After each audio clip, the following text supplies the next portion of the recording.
Sebenarnya di kerajaan ada juga yang bernama Puah, tapi Puahnya di sini seperti bidadari, Mbah. Kalau begitu, buat liontinnya lama-lama aja, Mbah. Setahun juga nggak apa-apa, kata Senopati itu. Senopati sudah punya permaisuri? Tanya laki-laki tua itu. Saya belum punya permaisuri, Mbah. Masih lajang, sahut Senopati Ipul tanpa malu. Kalau begitu pas, Ayah, celetuk Puah, anak gadisnya itu. Akhirnya Senopati itu menemukan tambatan hatinya di desa. Ia pun berniat melamar anak gadis Mbah Ari Pocang sebagai permaisurinya. Di kerajaan Tanjung, nampak sang raja memerintahkan pengawalnya untuk memanggil Senopati Yasir. Tuanku Senopati, tuanku diminta menghadap raja, kata pengawal itu. Senopati Yasir cepat-cepat menemui rajanya. Di dalam istana, nampak raja membicarakan hal yang serius dengan dua senopati lainnya. Sepertinya ada hal yang sangat mengkhawatirkan. Salam tuanku, ada gerangan apa raja memanggil hamba? Kata Senopati Yasir. Begini senopatiku, baru saja para telik sandi kerajaan mengabarkan kalau beberapa pendekar sakti sedang menuju kerajaan kita. Dan saya perintahkan kepada semua senopati untuk bersiap-siap menghadapi hal yang tidak kita inginkan, kata Raja Tanjung itu. Berita yang disampaikan oleh para telik sandi yang menyamar, mereka mengatakan bahwa pendekar sakti aliran hitam bersatu dengan beberapa kadipatin untuk memberontak terhadap kerajaan Tanjung. Ada 5 kadipatin yang akan memberontak dan sudah bersatu dengan para pendekar aliran hitam. Di tempat lain, Senopati Kinoi sudah berada di hutan pinus. Senopati itu turun dari kudanya dan masuk ke dalam hutan pinus. Setiap kali duri yang mengenai kulitnya tidak membuat dirinya kesakitan, bahkan terkena racun yang mematikan itu. Ia terus masuk hingga akhirnya ke dalam goa. Sebenarnya di tempat itu tidak ada 3 diva. Mereka sibuk menyiapkan jamuan di negeri Kayangan. Ia terus berjalan di dalam goa itu. Pandangannya tertuju pada sebuah cahaya pancawarna yang keluar dari balik sebuah kotak. Perlahan langkah kakinya menuju kotak itu.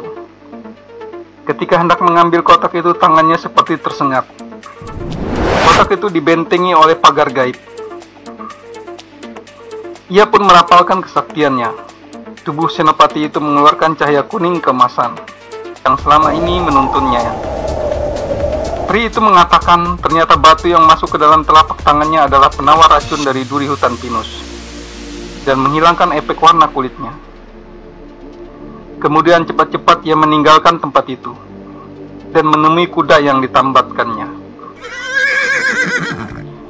Ia kemudian naik ke kuda tunggangannya itu. Jurus kemudian meninggalkan tempat 3 dipa itu, kembali ke kerajaan Tanjung.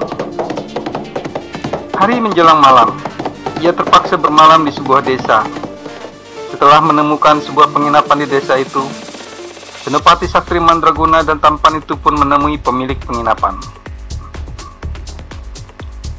Permisi Pak, apa ada tempat untuk saya menginap malam ini?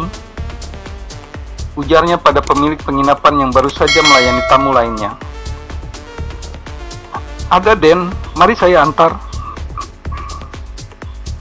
sahut laki-laki parubaya. Kemudian mengantarkan Senopati Kinoi menuju bilik tempatnya beristirahat.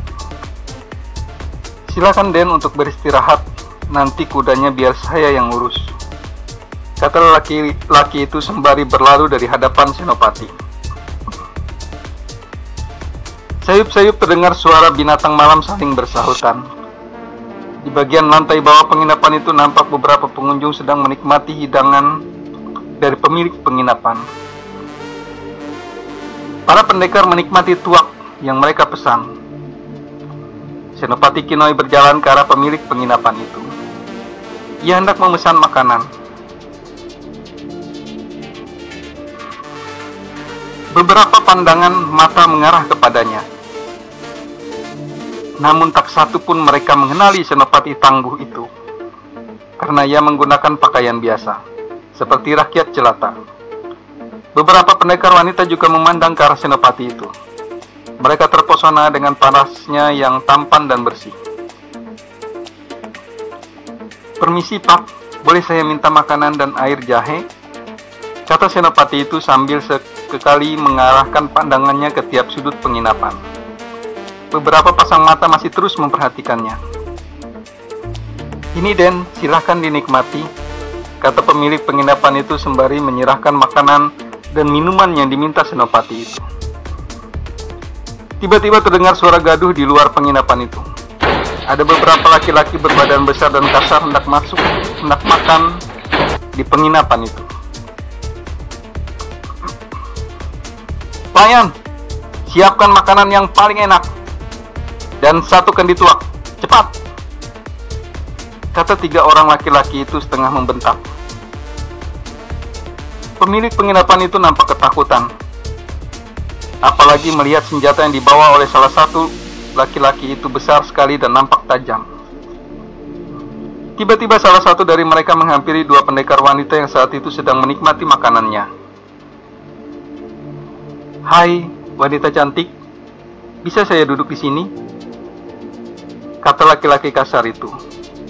Tangannya pun menggerayang pundak salah satu wanita itu.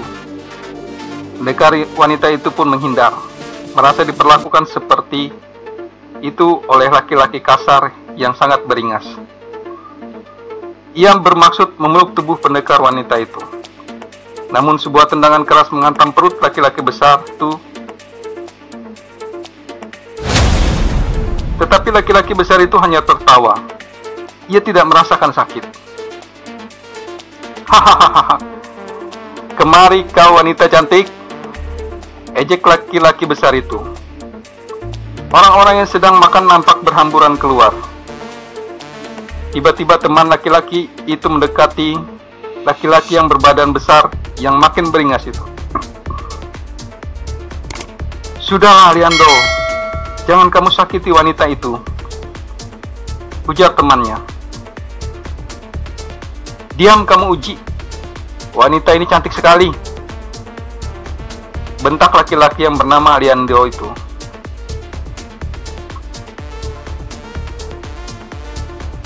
"Biarkan saja Uji, saya juga mau dengan wanita satunya," kata laki-laki berbadan pendek dan berusaha memegang tangan pendekar wanita lainnya. Sesaat kedua wanita itu tidak berdaya ketika dipegang oleh 2 orang laki-laki besar itu. Ketika mereka hendak berbuat tidak senonoh, tiba-tiba kedua laki-laki itu tidak bisa bergerak sama sekali. Dan 2 pendekar wanita itu pun berhasil melepaskan cengkeraman tangan dari kedua laki-laki itu. Entah mengapa, kedua laki-laki yang kasar itu pun jatuh dan tewas seketika. Laki-laki yang panggil Uji marah besar. Ia langsung menyerang kedua wanita itu dengan senjatanya. Pikirnya kedua temannya tewas oleh kedua pendekar wanita yang berpura-pura kalah. Uji melontarkan pukulan keras ke arah kedua wanita itu. Mereka lengah karena terkejut dengan kematian 2 orang laki-laki yang memegangnya. Tanpa diduga, kecepatan Senopati Kinoy lebih dahulu melindungi kedua wanita itu dan membiarkan tubuhnya menjadi serangan empuk pukulan Uji. Senopati itu tidak merasakan sakit sedikit pun terkena pukulan keras Uji. Namun pakaiannya robek akibat pukulan maut laki-laki kasar itu. Senopati itu kemudian mengambil 1 biji kacang tanah, lalu dengan kekuatannya melepaskan ke arah laki-laki yang memukulnya. Uji menahan serangan kacang dengan telapak tangannya. Tak ayal lagi, biji kacang itu tembus di telapak tangan Uji. Secepat kilat laki-laki itu pergi, karena menyadari kalau yang dihadapinya bukanlah orang sembarangan. Ia pun pergi meninggalkan kedua temannya yang sudah tewas.